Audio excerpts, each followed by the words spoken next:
So now's an opportunity for discussion.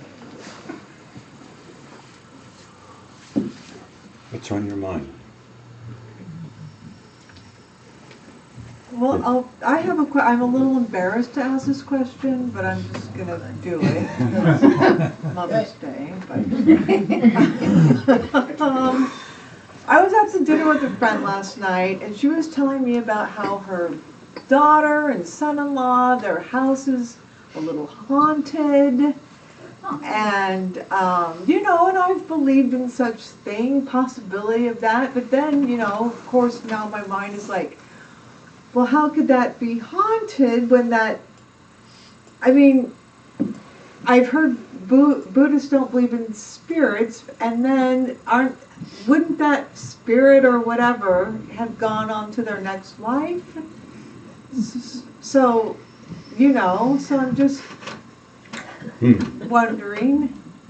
Yeah. Mothers have wondered about this. Do they have Mothers have wondered. specific spirit in mind, or? Yes. They're like, oh, our house is haunted. Things have happened. And one time he was so scared he had to go stay at a friend's house. And, people have said that about buildings. But as far as who's haunting. Oh, they don't know. No. Maybe they should get to know. Who knows? Well, whenever I hear Buddhists and believe, I think, Right. oh dear.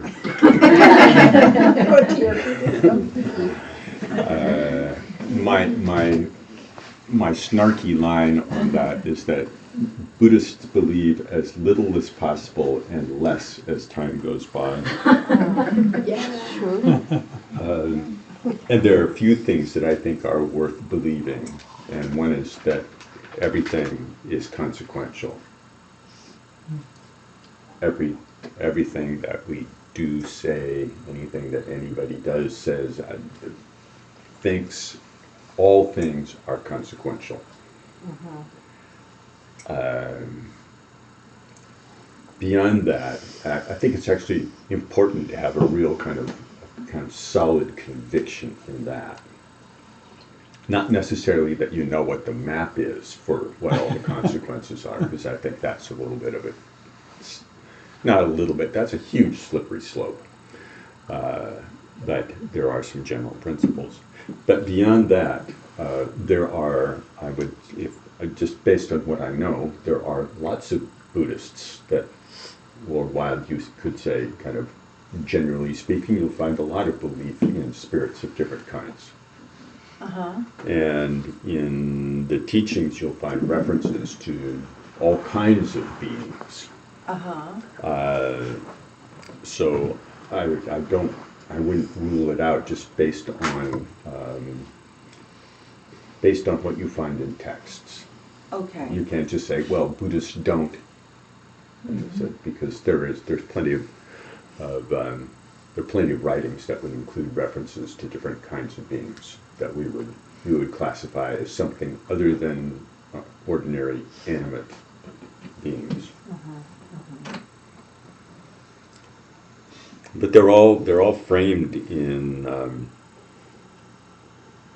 kind of in that context of different kinds of existence, different kinds of experience is the outflow of different circumstances and conditions. But beyond that, I don't have, I've not met a ghost myself, so I don't have any kind of, in my personal stream of experience, I don't have any confidence one way or another. And I've not talked to anybody who has kind of first-hand experience with it. So I don't even have a frame of reference of personal biased judgment about the reliability of such a witness. I don't even have that in mind. So I'm not a really good person to add on this. Other than that, then just in general, to relate to all all beings that appear to exist, appear to us to exist, to relate to them with the same kind of motivation that we relate to the ones that feel certain that we're seeing in an ordinary way. Uh-huh. So the same spirit of bodhicitta, the same spirit of goodwill, the same wish for liberation, the same appreciation for the sense of that we all share a kind of entrapment in our own patterns. So that you can kind of sort of let go of, is this real or not? And it's kind of like, Right.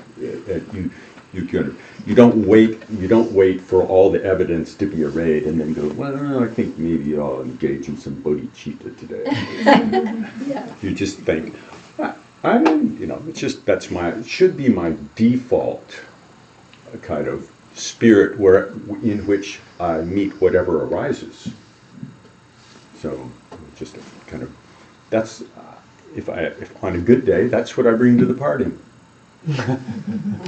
Show up with some bodhicitta and see what happens in that space.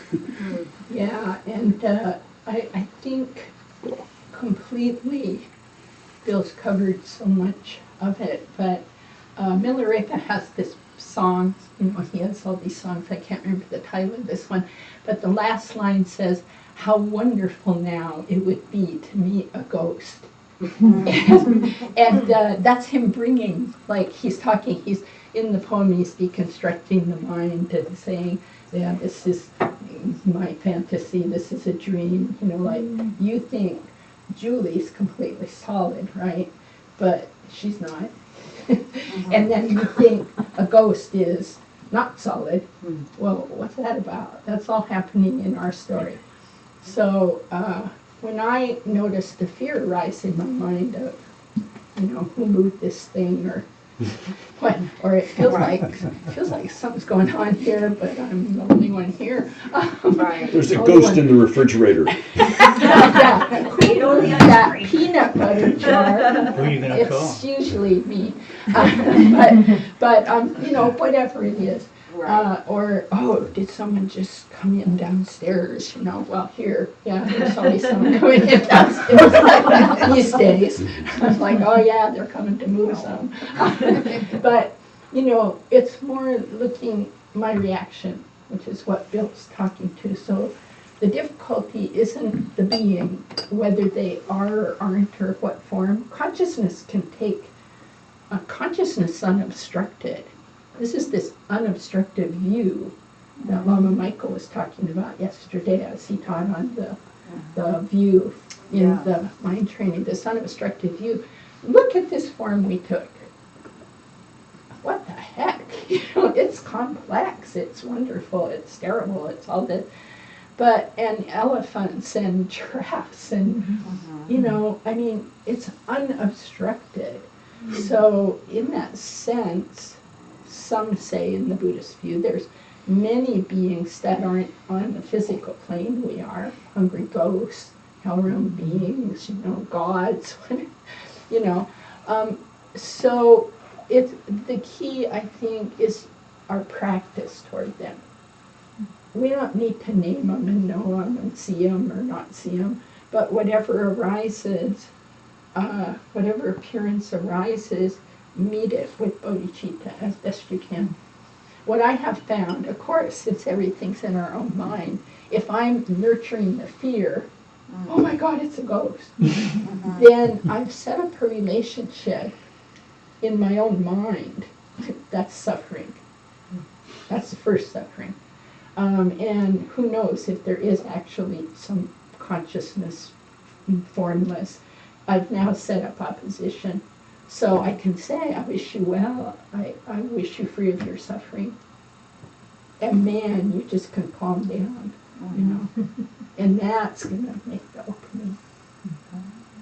Yeah, you had something, Dora. Good. Yeah, there's a wonderful Milarepa story about, I'll try to make sure I get the details reasonably. In the cave. Yeah. Kind of reasonably coincident with the way the story is actually written. he comes back. He's been out, and he comes back, and his cave is full of demons who are carrying on their eyes the size of dinner plates, and they're really just they're just being really obnoxious and raising hell, and Milarepa being trained in all kinds of methods of practice. He knows methods that are supposed to be for clearing obstacles, and they're kind of these, embodying kind of a intense energy, and so he's doing this to kind of beat it, But the more he gets into it, the louder he probably has a bell and a drum. The more he gets into it, they just get louder and louder and louder until he finally he shifts. He shifts over to think, wow, I wonder what they want. Maybe I should try just Bodhicitta. And then they try to provoke a bit more, but it's just no. I wish you well. Whatever it is you want, please, maybe. I hope you get it. Take it. Have it, and whatever. Like the kid that's trying to get your attention, like your grandchild with the light switch. Yeah. Persistent. But after a while, then what did your grandson say? Oh, I didn't do anything. He was, he's not supposed to wreck the light switch, so of course he goes to the light switch as soon as I get there. What's Granny going to do? So I had been coached by an early childhood educator friend, do nothing unless it's dangerous. So I had to focus away from him doing this for a good 4 minutes. It seemed like an eternity, and working on my wish to cast him out as a demon. Or do the things my mom did. You are in time out. You're getting a spanking if you do that again. And just all that going through my head, but just stay in the room right next to him. He starts flicking the light switch in the room I'm in, and doing nothing, just wishing him well, wishing myself free of all my clutches. And finally he goes, oh, okay, and walks away. I think that might have been like the demons went to the oh, okay, it's like not fun. You're not scared of me. You're not doing the things. You're not hooking up to my hook. And so they just go, oh, okay. I cracked up. I stood in the room and just cracked up. It's like, wow, really? Just totally gave up and went away. That was hilarious. It was the do nothing. But it was also seeing. I had to watch all my clutches. Right. That's the focus. I'm the one who's scared. I'm the one who thinks there's something here, it's going to harm, I'm making that a harm story. So, just letting go and watching. It's back to calm abiding, actually. We're just in that moment. I was paying a little bit of attention to Kai, but mostly I was, geez, look at all this stuff coming up for me. This is, you're supposed to do something. This is good parenting. Why doesn't his mom and dad, blah, blah. And just going, wow, what a circus up there. And all this little guy's doing is this. But that was really a moment of pretty much spiritual realization. It was like, he just goes, oh, okay. That's what to do with the demons. And just holding that, I don't want to harm, I want to help.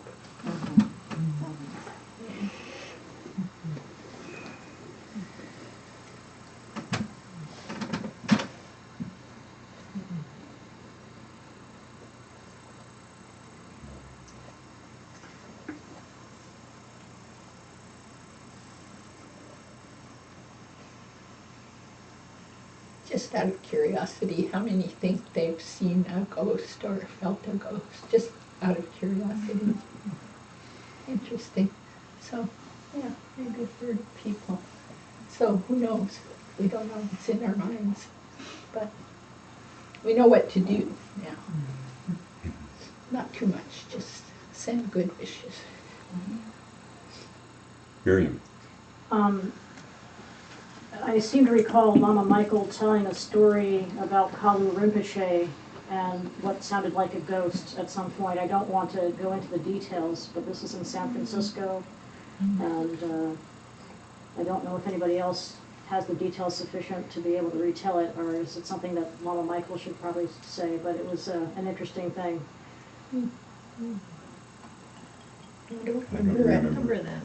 We don't remember.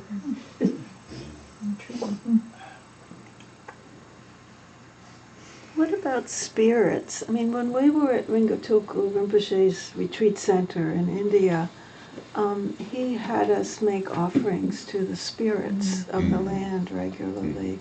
And I wasn't quite sure if that was Tibetan or Buddhist or both or neither. Or bun. What? Bun. Older. No, it's not exclusively that, because there are offerings. One of the things for monks and nuns is to make offerings to a particular hungry ghost. To a Particular hungry ghost. That the story. Do you remember the story about it's making a little offering of leftovers from every meal. yeah, we did There's- that too. A certain you must leave a small Yeah. piece of food on the plate. Yeah, for it's that. the story. It's the story about the hungry ghost mother who was eating her own children, and the Buddha saw this and wanted to relieve her and her children from that suffering, and said, "Me and my monks will feed you every meal." So she said, "We can't eat. The food we eat needs to be spoiled a little." I mean, this is the story. So at the monastery, we used to take a little piece of bread, and also there was this idea if you crush it, your fingerprints are on it, so that's kind of spoiled. And then you spit on it a little, and you throw it in a dish, and you say this prayer of emptiness, actually, that this food is the food of samadhi, and may you enjoy it, may you be free of your suffering. So we did that every lunchtime at the monastery, and it was like a commitment. But again, what it really is a mind training exercise. All of these are mind training exercise, and maybe they're bound in culture, like you mentioned, Tibetan, Bon, all of that. They're bound in culture, but in that culture, that mind training made complete sense. In our culture, we have to make the sense out of it that we can in our culture, like just sharing food, like, oh, I want to think about who doesn't have anything. So you take the little best bite on your plate and put it on this little corner and then give it to them at the end in your compost even. So you're training your mind like, wow, I'm so fortunate, I've got all this. I want to think about these ones who don't. It's all just mind training. Yeah. And then, of course, there's some culture-bound stuff in there, But We had that, but we also had for the spirits that inhabit this the land, Lord of the so ground. that they will be favorable, not hostile Yes. to us. We offer smoke and fragrances, scents. Yeah, it's called the Lord of the Ground, is one of the ways it's referred to. And you can think of Native American culture here. Whenever they go to a place, they recognize this is not an empty place on a relative level. There are beings here, animals, insects, spirits, and I don't want the hubris of just walking in like this belongs to me, and I can just tear out trees and build things and dig up the ground. And so they do ceremonies. It's very much like that. Like when we broke ground at the Abbey for any building, we had a Lama come and propitiate the Lord of the ground was the formal phrase, but it was the Lama spreading rice and bells and, saying, please, may we use this? We don't mean to harm you. We want you to be happy also. We're going to bring a big digger in here and dig up the land. And it just makes sense to me it's quite actually rational in a way. If you open to Buddhist view that and it's just science. What's the science now in a square foot of ground? Like how many beings are in there? They've been counting them or something. There's like 1 million in every square foot of ground. Well, it's just saying, oh, I'm in the midst of billions of beings, seen and unseen, and I want to acknowledge that. So that's how I understand propitiating the Lord of the ground. It can be with water, dharmas, all kinds of things, bells. And it's interesting too, because the very first Dharma Center land that we bought in Colorado, Rinpoche came and he visited it and he looked at it and he said, no, this is all wrong, get rid of this. Don't use it. Yeah. Don't use it, sell it. And so they had to sell it and buy new land. There was something that he could tell was on the land that was not right. Yeah, that's something that would say don't be here, and then difficulties can happen. Yeah. And in that flip, we made a lot of money. Yeah. I don't really know how that happened, but See, do what your between mama the says, first good purchase outcome. price and the sale price of the first land, they made a lot of money. But That's cool. That's cool. then they wound up with another place that was good. And then when that place burned down one night, or didn't completely burn to the ground, but it burned to 3 stories, we called him up to tell him the Dharma Center was on fire, and he said, oh, how wonderful. Sorry. They do that. How wonderful. What a purification. Turn you on your head. Great purification. And just Yeah, he was quite happy about that. What was the thing Mama Michael said yesterday that Paula Rinpoche would say? People would come to him and say, God, I got a divorce. It's too much suffering. Yeah, Oh, I Buddha's have blessing. too much suffering. He'd say, no, you haven't suffered enough yet. Because we are still seeing it as suffering, and we're not seeing it as an opportunity to transform. So we don't come saying, what's that phrase out of one of his prayers? Whatever appears can be seen as an aid on the path of awakening. A ghost, a divorce, a burned building, whatever appears can be seen as an aid on the path of awakening. But we don't see it that way. We go, why is this happening to me? And, Trump and he's an aid on the path of awakening. We should all be enlightened very soon. Yeah. So, yeah, I mean, totally. All we can do is try to remember and carry that bodhicitta mind towards whatever appears, but mostly we forget it as soon as the thing to our story telling looks bad. And like Miller April, we want to get it out of the cave, and then it grows bigger. Grows bigger because it's just growing in our minds. I hate him. That's pretty big. I've also been very curious over time about the offerings to the spirits of the land, and have inquired a little bit about that, and contemplated it a fair amount. And some of it is at the level of the millions of sort of individual life forms, but there's also a kind of a dimension of an overall vitality that is the kind of the synergistic product of all that. That's very clear. Just as we are a rather amazing and bizarre synergistic play of gut bacteria. I mean, that's sort of the latest arrival on the scene is There's critters in the us. guts in your head, the stuff in your guts is actually that's affecting what you think. and how you feel about things, and so the kind of synergistic play of that vitality. And in Tibetan they talk about life force, and so there's quote of some kind of recognition of this, of a fundamental vitality, and this is beyond sort of my vitality. It's beyond kind of an individualistic thing. And the offerings to the land, I've resisted them just because it felt a little bit arrogant for me to take something that was written for spirits of land in a certain place, and so the spirit there was named Bob, and then I come here and I go, now Bob, let's make a deal. We're going to get along well. It's like I don't know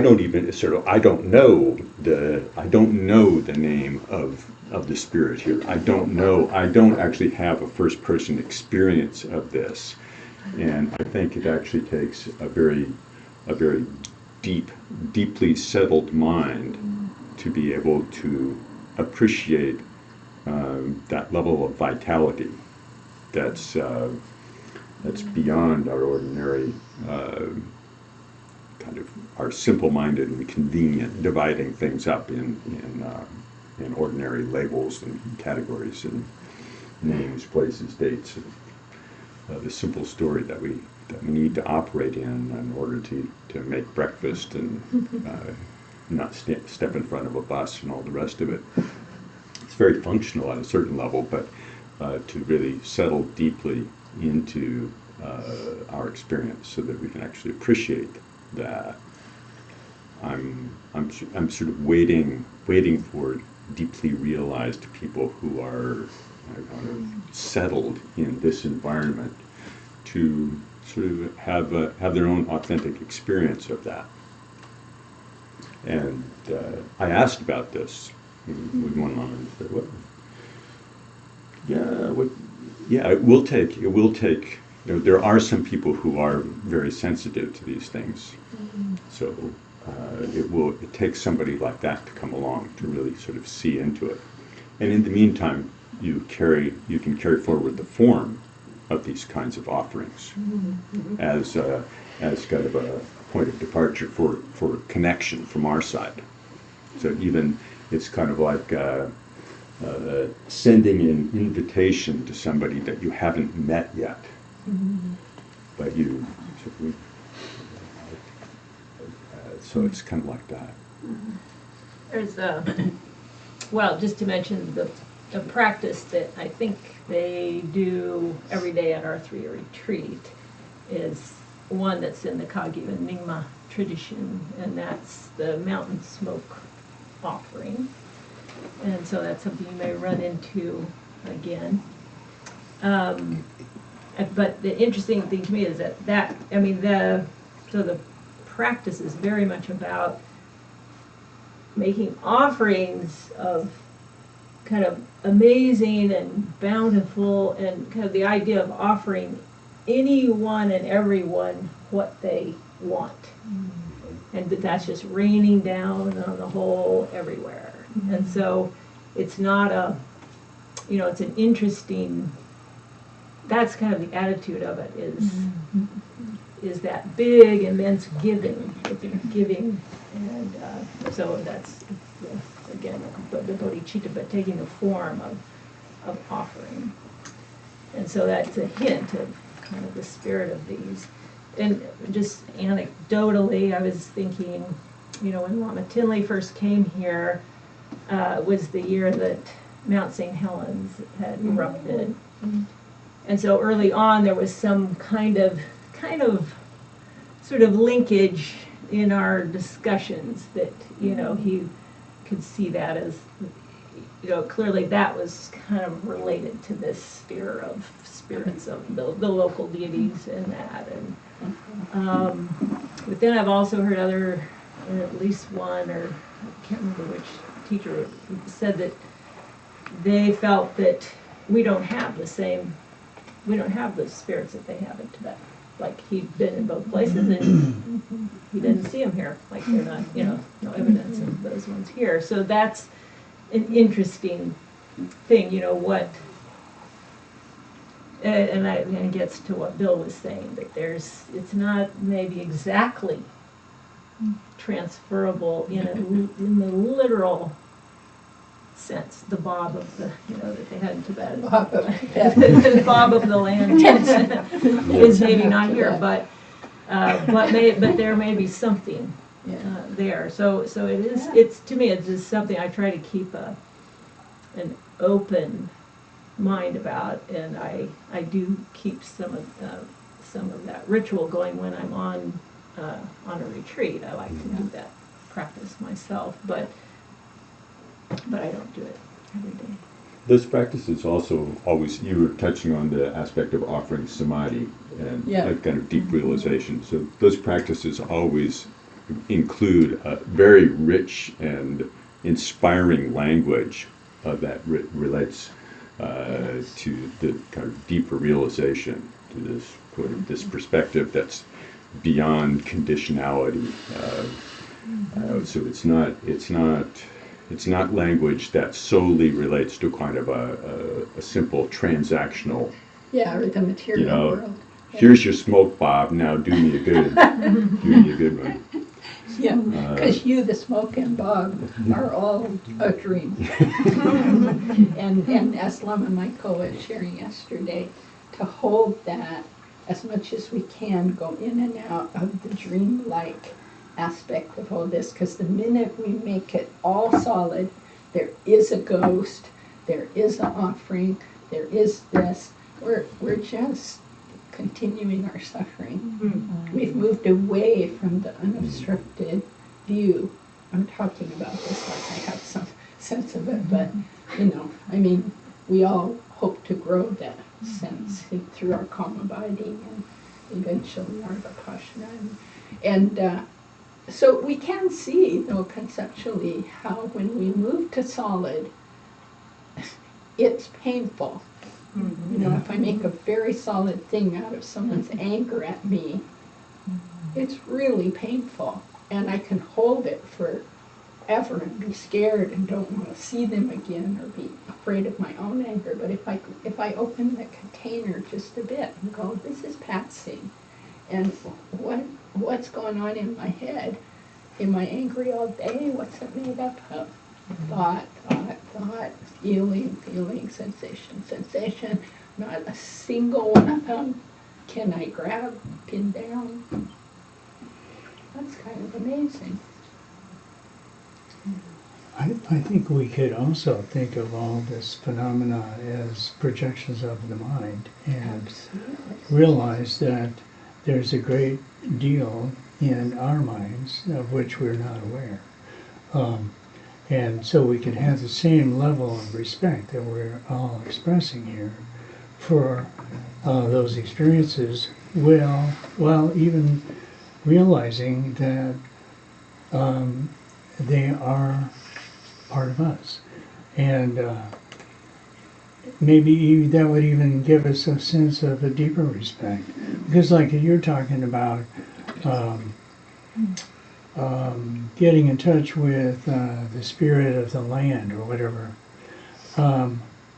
And how are you going to do that? You have to go deeper and deeper into what's now subconscious and try and bring that forth, that experience. What are all those things inside of ourselves that may be particularly stirred in a given location for whatever reason? And astrology has astrolocality, where you can learn in advance what a place would be like for you based on your own astrological makeup.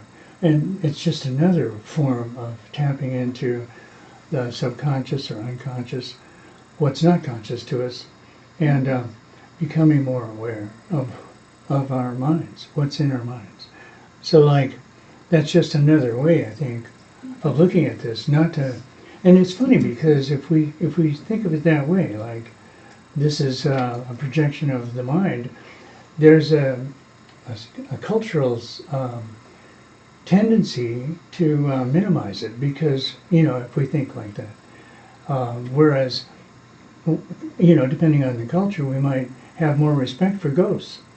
But I think if in this exploration of mind, we really need to have a lot of respect for what's in there and treat it with I think that's really the real value of the Bodhicitta path, because it's so respectful, so tender hearted. It's so interesting from a Buddhist perspective and from an ordinary perspective. The phrase, "it's all in your mind," are almost diametrically opposed in impact. Seriously, that's for sure. Yeah. One of the things, there are practices, particularly the practices towards the end of 3-year retreat, which presuppose that you've kind of settled into more intimacy with your own experience. Those are practices that actually have to do with fundamental vitality. And it's easy from the outside, just as it is easy from the outside looking at something like offerings to spirits, to kind of concretize the notion of a spirit. But it's really, in both cases, and also internally, it's easy to look at some of these things, and you can read dozens of books about chakras and this and that, and it's like as though it's something concretized. But in both cases, they're more fundamentally about means for exploration. Yeah. Not discovering this thing. It's not like sort of like, well, the map is like this. Right. And so what I'm after is finding a map. Yeah, exactly. I'm not going into my experience to find this map as though it's once I get there I'll find this thing. Yeah. It's a map that allows us to explore experience. Yeah. And exploring and working with that fundamental vitality is that requires a very subtle, non-invasive approach to get to the point where you can see it. And it also requires, since in both cases, both externally and internally, vitality has can have a lot of impact, can have a lot of power. It's very easy to be seduced by the notion of, now I've got the goods. I've got a leg up on the situation and everybody else. I will use this power. I will invoke the vitality of internally and externally to suit my preferences. That's right. Always waiting in the wings. Yeah, waiting in the wings is kind of always say, who is that? Who is that? Yeah. And then there are times when it's actually very deleterious to concretize the notion of this ego that you're going to get rid of. There are other times that it's kind of useful, like Patrol Rinpoche's phrase is like, hit the pig on the snout. You notice this kind of this little sneaky nose coming under it, kind of trying to get in, go whack. And it was like hit him on the snout before he gets in the pen. Yeah, before. That was the Tibetan thing, was after he's in, it's hard to get him out. So as soon as the nose come in, boom. So sometimes it's kind of like, I have no opinion about the self whatsoever. I'm just going to see what's there. And the other times it's like, get out. I see you. With that. Our polite Omse is being timid about reining me in. Or she's being tender. So let's dedicate the mirror to this. By this virtue may I quickly realize Mahamudra and establish all beings without exception in this state.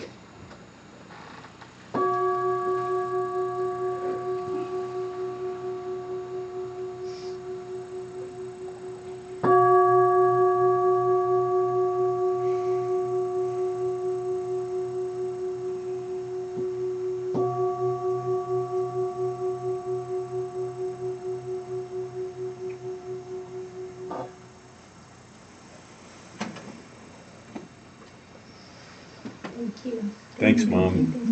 Yeah. Thanks, Mom.